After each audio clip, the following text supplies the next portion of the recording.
Hi అండి, welcome back to my channel Ram Tulasi 39. ఇవేంటా అని చూస్తున్నారా? ఇవేంటో మీ అమ్మమ్మ, తాతయ్య, నాన్నమ్మ వాళ్ళని అడగండి, వాళ్ళే చెప్పేస్తారు.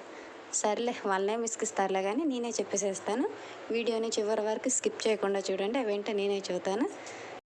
ఇంట్లో ఉన్నవి ఇవి మా అత్తయ్య గారికి వాళ్ళు అమ్మిచ్చారంట. ఇప్పుడు నేను ఇవి మీకు చూపిస్తున్నాను. ఇప్పుడున్న ఈ జనరేషన్లో ఉన్న పిల్లలకైతే ఈ కాయిన్స్ గురించి అయితే అస్సలు తెలియదు. ఇప్పుడైతే మనం స్కూల్ అండ్ కాలేజెస్కి వెళ్ళే టైంలో ఒక 10 రూపాయలు 50 రూపాయలు ఇస్తేనే కానీ మనం స్కూల్కి కాలేజీకి వెళ్ళము. కోర్స్ నేను కూడా అలానే అనుకోండి, 10 రూపీస్ ఇవ్వందే స్కూల్కి వెళ్ళేదాన్ని కదా.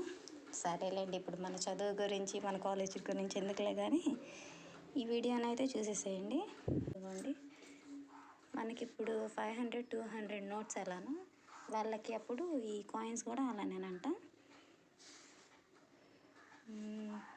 ఎందుకండి, ఇవేమో కాణి అంటారంట.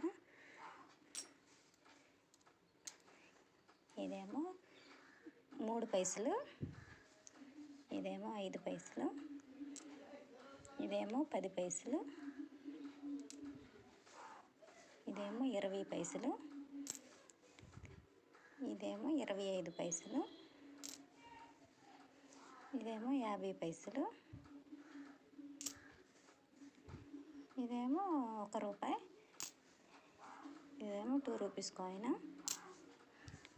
ఇదేమో 5 రూపీస్ కాయిన్, ఇది 10 రూపీస్ కాయిన్. నా దగ్గర 20 రూపీస్ కాయిన్ ఒక్కటే లేదండి. ఇదిగోండి, ఈ 25 పైసలు, ఈ 25 పైసలు, ఈ రెండు కలిపితే 1 రూపీ. సారీ, ఇంకొక 25 పైసలు రావాలి. ఈ 4 25 పైసలు కలిపితే 1 రూపీ అన్నమాట.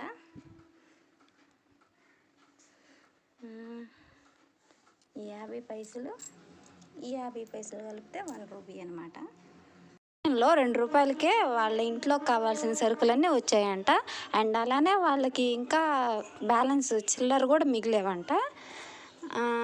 ఎనీవే, ఆ జనరేషన్లో వాళ్ళ దగ్గర మనీ ఉన్నా లేకపోయినా కానీ లైఫ్ని మాత్రం చాలా హ్యాపీగా లీడ్ చేసేవాళ్ళు.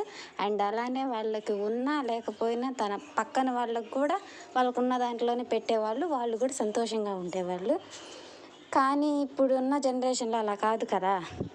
ఒకరు హ్యాపీగా ఉంటున్నారు, బాగుపడుతున్నారంటే వాళ్ళ వెంక చూసి ఏడ్చేవాళ్ళు, వాళ్ళు వెంక చూసి కుళ్ళుకునే వాళ్ళు ఎక్కువైపోయారు. సో మనకెందుకులే కానీ వాటితో మనకు సంబంధం లేని విషయాలు. ఈ కాయిన్స్ గురించి మీకు ముందే తెలుసుంటే నాకు కామెంట్ చేయండి. అండ్ ఈ వీడియో నచ్చితే లైక్ చేయండి, షేర్ చేయండి, ఛానల్ని సబ్స్క్రైబ్ చేసుకోవడం మాత్రం మర్చిపోకండి. Thanks for watching.